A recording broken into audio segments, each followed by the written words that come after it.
First of all, you have to really gain visibility to your attack surface. Chris brought up, how to shrink your attack surface as a concept, but in this case, if you don't have visibility into your attack surface, you're really at a loss. So you have to, like use a security reporting or rating tool. All the insurance companies do that.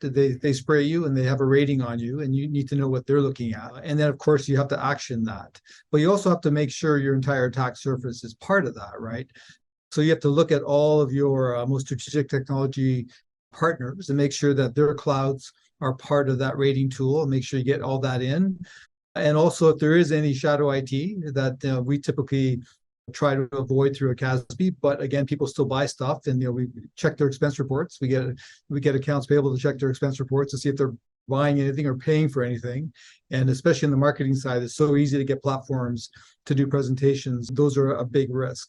And then, of course, once you've got that, you've got to action everything. And so, like we have a cyber risk team that gets together on demand to action, and then once a month on a regular basis.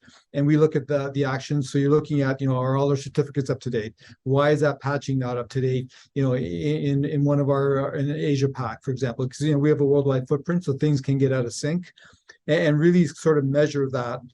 And then make sure that your KPIs around measuring the actions that you've taken versus your rating, that the ratings improve, but the actions have actually minimized alerts in some way, shape, or form. It really is very important to make sure that the metrics are telling.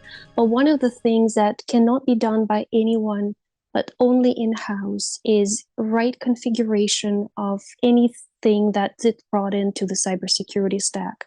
So that comes very handy during the POC aspect, because we all look at the demos and we think that, oh, well, this is going to be solving all the problems, and what we, once you just pull the plug or, put it in, and it's just going to work by itself. It's not how usually is what makes us successful. It really is making sure that we configure any tool that we get to the criticality of our assets, to the state of our infrastructure, to how our architecture is designed. And that really allows for true correlation, for true intelligence to come to full bloom. That way, we get to eliminate all the noise. We can actually sift through the noise and see what makes it a noise. Is there anything that's telling about our environment that we can fine tune?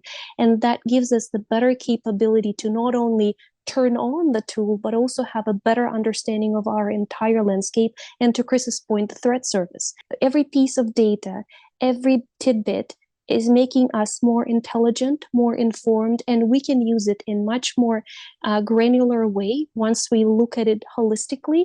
But then when we piece the data, when we look at all of this integration, we get a full picture, and that's how we're able to truly detect and prevent, and if need be, recover. We're just in this process right now of onboarding what we feel is a very mature and trusted advisor, MSSP, onto a new SIM platform to help us get better signal to noise ratio. But also, one of the best parts of it is they're going to help us mature our organization. So we have some very capable individuals in the security space, but I think working with this vendors can help elevate us to look at areas of gap that we haven't addressed yet, also helping us clean up our data sources, tuning, and also gaps in our monitoring, places we should be looking that we're not today. The other part is that we do validation of protection through continuous testing. So this is not only we're going to fire and forget, create a rule and just walk away from it. We want to know that it's still keeping up with the threats that are out in the wild. We're working with vendors that our parent company have already identified to ensure that we've got the protections in place and that we're testing it from time to time to make sure it works.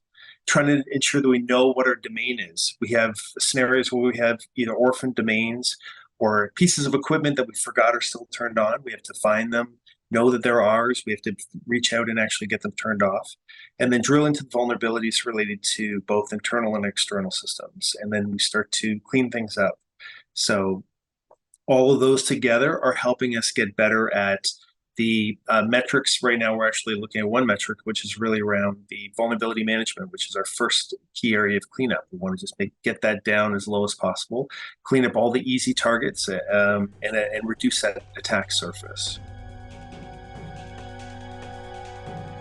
One of the things that we've really been focusing on this year in particular is reducing our dwell time.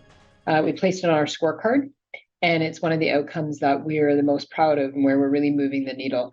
We endeavored this year to reduce that endpoint malware and phishing incident response dwell times from days to minutes. So really, this is a target we've been able to achieve that's been tied directly into our extended detection and response platform. So the move to our extended detection and response platform allowed us to incorporate a different level of integration with other existing platforms. So particularly in specifically ServiceNow, our security operations management, O365, our email security tools. And it's given us a much higher degree of automation and orchestration that we can create when we have security incident process that's engaged. So we aligned on those targets. We've reduced those dwell times by 75%. And achieved a 95% and 97% reduction, respectively, in our time between detection and response remediation on those critical scores for us.